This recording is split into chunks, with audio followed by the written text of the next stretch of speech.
దొరికాడు. సో మీ ఫ్యామిలీ ఎప్పుడన్నా కలిసి ఎక్కడికైనా టూర్ వెళ్ళారా? ఇంకా లేదు. మా అమ్మగారు మా అత్తయ్య గారు మాట్లాడతారు కానీ టూర్లు. వీళ్ళు ఉండేది వైజాగ్ దగ్గర సోంపేట అటు లోపల, మేము ఉండేది విజయవాడ దగ్గర ఏలూరు. ఓకే, సోంపేట ఏలూరు అంటే చాలా కలుసుకోవడం గృహప్రవేశానికి అవుతుంది. ఇప్పుడు గృహప్రవేశానికి కలుసుకుంటాం. ఓకే, అయితే మిమ్మల్ని ఒకటి అడగాలి. ఇప్పుడు మీరు వీళ్ళు కడుతురా మీ ఇల్లు కడుతురా? మేము కట్టుకుంటున్నాం. ఓకే, మీరు కట్టుకుంటున్నారా లేకుంటే మీ అమ్మగారు కట్టిస్తురా? మేము అంటే మా అమ్మగారు. ఓకే, అంతే కదా, మా అమ్మగారు ఉన్నంత వరకు అందులోనే ఉంటారు కదా. ఓకే, మరి మీకు మీ ఇంట్లో వాళ్ళు తిట్టలేరా మిమ్మల్ని మన కట్టకుండా వాళ్ళ కడుతున్నావు? నేను కట్టలేదు, క్లియర్ అండ్ కట్ గా చెప్తాను. ఓకే, ప్రతి రూపాయి ఆ ఇంట్లో ఉండే ప్రతి రూపాయి తందే.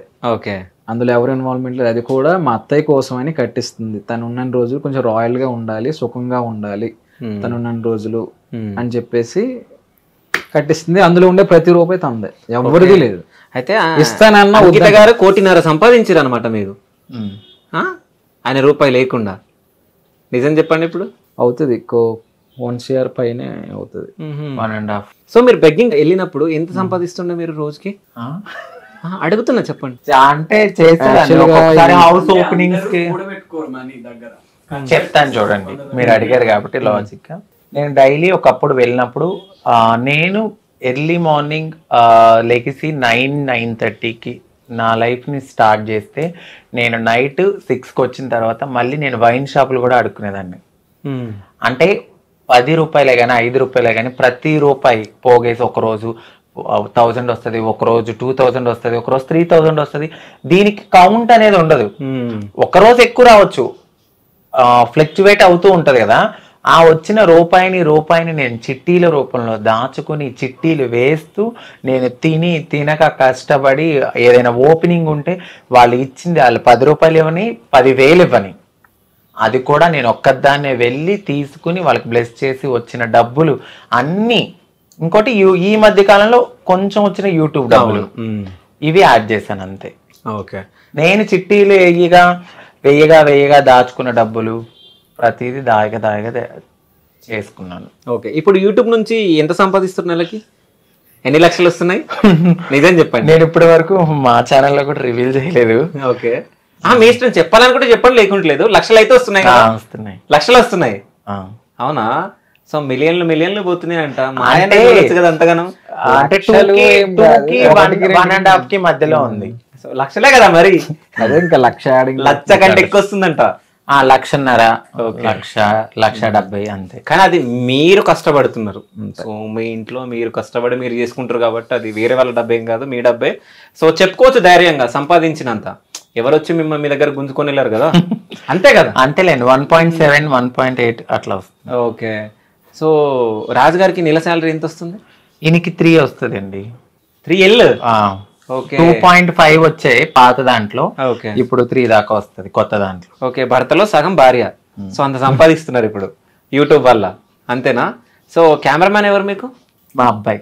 మీ అబ్బాయి. సో మీ అబ్బాయి అంటే ఎవరైనా అసలు? సాయి అండి. ఓకే, మాకు ఎప్పటి నుంచో క్లోజ్. సో మాతోనే ఉంటాడు తను. ఏడుస్తున్నాం అనుకుంటున్నా? లేదు, ఓకే, మాతోనే ఉంటాడు. ఒక అబ్బాయి. మేము ఎలా అంటే ఇంకా పెంచుకోవట్లేదు కాబట్టి తను ఉన్నంత వరకు, తనకి జాబ్ వచ్చే వరకు మాతోనే ఉంటానని ఉంటాడనమాట. ఫ్యామిలీ పర్సన్ అంతే. సో అంటే తను మీ దగ్గరకు వచ్చినట్టే నెక్స్ట్ ఆయన ప్లానింగ్ ఏమైనా ఉందా? ఎవరికండి? మీ సాయికి? లేదేమి. ఓకే, ఓన్లీ ప్రేమగా వచ్చాడు, ప్రేమగా ఉంటున్నాడు. జాబ్ సెటిల్ అవ్వాలి కాబట్టి ఇక్కడ మాదాపూర్ ఇంటర్వ్యూస్ కి వాటికి అటెండ్ అవ్వడానికి ఇక్కడ దగ్గర వాళ్ళ ఓన్ హౌస్ కూడా ఉంది, అక్కడికి వెళ్తాడు, ఫ్యామిలీ దగ్గరికి వెళ్తాడు. సో అంటే మీకు పిల్లలు పుట్టారు కదా, సో నెక్స్ట్ ప్లానింగ్ ఏంటి ఫ్యూచర్ లో? పెంచుకోవాలనుకుంటున్నాం. అంటే దత్తత తీసుకుంటారా లేకుంటే ఎట్లా? దత్తతే తీసుకుంటాం. ఓకే, ఎంతమంది పిల్లల్ని? ఇద్దరు చాలా? డజన్ వద్దా? ఇద్దరే. సో అంటే ఇద్దరు పాపలు, ఇద్దరు బాబులు? ఒక పాప ఒక బాబు. సో అంటే ఇప్పుడు ఇక్కడ ఒకటి మాట్లాడుకోవాలి, చాలా మంది అమ్మాయిలను ఇస్తారు కానీ అబ్బాయిలను ఇవ్వరు కదా. అప్పటికి టెక్నాలజీ కొంచెం పెరిగితే బాగుండు, ఏదైనా నా వల్ల కానీ. మనము మంచిగా అంటే అందరు ఇస్తారని ఇవ్వరని అన్నాను కొంచెం. అంటే లేదు, అదేదో టెక్నాలజీ వచ్చిందంట కదా. ఓకే, ఆ టెక్నాలజీ యూజ్ చేసుకుంటారా మీరు?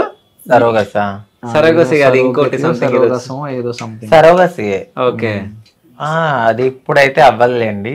ఓకే పాపనైతే ఫస్ట్ తీసుకోవాలనుకున్నాము, దాని తర్వాత ఇంకా లైఫ్ లో సెటిల్ అయితే ఒక బాబు అనుకున్నాము. అట్ ద సేమ్ టైం మా అక్క వాళ్ళ పిల్లల్ని కూడా చూసుకోవాలి, చదివిస్తున్నాను. అక్క వాళ్ళ పిల్లకి కానీ ప్రతి ఇంట్లో వాళ్ళకి నేను సపోర్ట్ చేయాలి. అట్ ద సేమ్ టైం మా పర్సనల్ లైఫ్ కూడా లీడ్ చేసుకోవాలి. ఓకే నాకు 6 పిల్లలు అనుకుంటా నేను అంతే. ఎవరెవరు 6? అక్క వాళ్ళ పిల్లలు సాయి, మాకు వచ్చే ఆరాధ్య, అందరితో కలిపితే 6 అవుతారు. 6 అవుతారు అంటే మరి మీ రాజుగారు?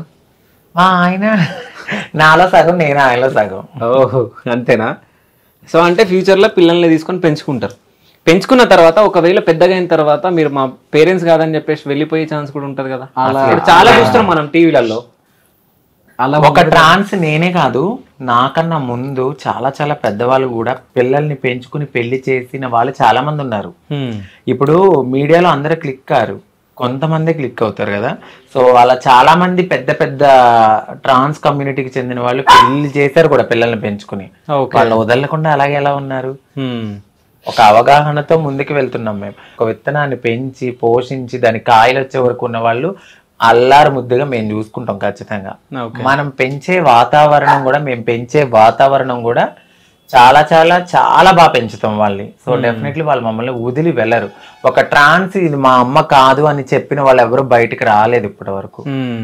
నార్మల్ గా ఒక అమ్మ నాన్ని పెంచి పెద్ద చేసి వదిలేసి ఓల్డేజ్ హోమ్స్ ఉన్నాయి, కానీ ఒక ట్రాన్స్జెండర్ కు ఓల్డేజ్ హోమ్ ఎక్కడుంది? మాకు మేమే స్ట్రాంగ్ అంతే. ఒకవేళ అలా వదిలి వెళ్ళినా కూడా వాళ్ళు ఎక్కడున్నా బాగుండాలని మనస్ఫూర్తి కోరుకునే తల్లి మనసు మాది కూడా.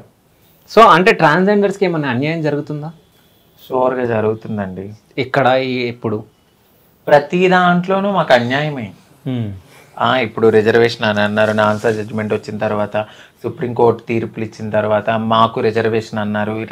అవి అసలు ఇప్పటి వరకు రానే రాలేదు. మీకు ఓటర్ ఐడి ఉందా? మీకు ఉంది. మీకుందా? సో ఇక్కడే హైదరాబాద్ లేకుంటే ఊర్లోనా? ఊర్లో ఉంది నాకు. ఓకే, నాకు అక్కడే ఉంది. సో ఇప్పుడు నెక్స్ట్ ఏపీ ఎలక్షన్ రాబోతున్నాయి, వెళ్తారా? ఓటేస్తారా మరి మీరు? బాధ్యత. ఓకే, ఓట్ అనేది మనకి 5 ఏళ్లకు ఒకసారి వస్తుంది మనకి అది. సో అలాంటి దాన్ని మనం యూజ్ చేసుకోవాలి. మనం ఎంచుకునే నాయకుడే కదా మనకి. 5 ఏళ్ళకి ఒకసారి? 5 ఏళ్ళు. 5 ఏళ్ళు అంటే 5 years ఒకసారి. అంటే మేము ఆంధ్రాలో 5 ఏళ్ళు అంటాం. ఓకే, 5 ఏళ్ళు అంటే మీకు తెలంగాణలో ఏళ్ళు అనుకుంటున్నారేమో, మాకు ఏళ్ళు అంటే సంవత్సరాలు. ఓకే, 2 ఏళ్ళు 3 ఏళ్ళు 4 ఏళ్ళు అలాగ అంటాం. సో ఎవరికి వేయబోతున్నారు మీరు ఓటు? ఈసారి అయితే మాత్రం టీడీపీ జనసేన. ఓకే, టీడీపీ జనసేనకు వేయబోతున్నారు. సో వస్తుందని అనుకుంటున్నారా? ఖచ్చితంగా. మీ అక్కలను కాపాడుకోవాలంటే మీరు ఏం చేయాలనుకుంటున్నారు? మేమైతే పవన్ కళ్యాణ్ గారు కానీ, అప్పుడు నారా చంద్రబాబు నాయుడు గారు కానీ, ఇప్పుడు యూత్ కి కనెక్ట్ అయింది జనసేన. జనసేనలో పవన్ కళ్యాణ్ గారు ఒక ట్రాన్స్జెండర్ ని చాలా బాగా రెస్పెక్ట్ ఇచ్చి ఏదైనా చెప్పినప్పుడు కూడా ఆయన చాలా బాగా అర్థం చేసుకుంటారు. ఇప్పుడు యూత్ కి బాగా కనెక్ట్ అయిపోయింది జనసేన. చాలా మంది కమ్యూనిటీ వాళ్ళు కూడా వెళ్ళి ఆయనతో మాట్లాడడం అయింది. త్వరగా ఆయన జనాల కోసం బయటకు వచ్చి మాట్లాడతారు. కాబట్టి మాకు రిజర్వేషన్స్ గురించి కానీ, జాబ్స్ రాబోయే దాని గురించి కానీ, పెన్షన్స్ గురించి కానీ, ఇంకా ఏదైనా ఇంప్లిమెంటేషన్స్ కానీ, ఇప్పుడు స్థలాలు కానీ, ఇల్లు కానీ, మా కోసం ఏదైనా చేయాలి అని అంటే ఆ పార్టీ అనేది రావాలి. ఓకే, ఆయన ఆల్రెడీ కూడా చెప్పారు. ఓకే, జనసేనకి టీడీపీకి అనుకుంటున్నారు. మీ ఓటు? మా వారు పవన్ కళ్యాణ్ ఫ్యాన్ అండి. ఓకే, ఇంకెవరికి? ఓకే, జనసేనకి మీ ఓటు. అయితే ఇప్పుడు మీరు ఒక ట్రాన్స్జెండర్ పెళ్లి చేసుకున్నారు కాబట్టి ట్రాన్స్జెండర్స్ కష్టాలు మీకు ఏమన్నా తెలిసినాయా, లేకుంటే వాళ్ళు ఎట్లా అంటే after marriage? After marriage, before marriage రెండు చెప్పండి. అంటే బిఫోర్ మ్యారేజ్ మీకు అంత అవగాహన ఉండలేదు కదా. ఆఫ్టర్ మ్యారేజ్ మీరు అందరితో అంటే వీళ్ళ సర్కిల్ తో కొంతమంది మీ దగ్గరకు వచ్చి మాట్లాడటం అది చేస్తూ ఉంటారు కదా. సో వాళ్ళని చూసినప్పుడు ఏమని ఫీలింగ్ ఉంటది? వాళ్ళ కష్టాలను ఏమైనా చూసారు? అంటే వాళ్ళు యాక్చువల్ గా లైఫ్ అనేది టోటల్ గా వాళ్ళలా మార్చుకోవడానికి కంప్లీట్ గా అన్ని వదిలేసి వచ్చేస్తారు వాళ్ళు. సో ఈజీ చెప్పాలంటే సాక్రిఫైస్ వాళ్ళు చేస్తారు బేసిక్ గా ఫస్ట్. సో ఇంటోళ్ళు కూడా సపోర్ట్ చేయరు అట. ఇప్పుడు ఏ ఇంటోళ్ళు సపోర్ట్ చేయరు. ఇట్లా మారిపోతానంటే నువ్వు పుట్టింది ఎలాగా, మళ్ళీ నువ్వు ఇదంతా సమాజంలో మన పరువు పోతుంది అని చెప్పేసి అంటారు. కాబట్టి సో వాళ్ళు సాక్రిఫైస్ చేస్తారు వారి జీవితాన్ని అక్కడ ఇంట్లోనే.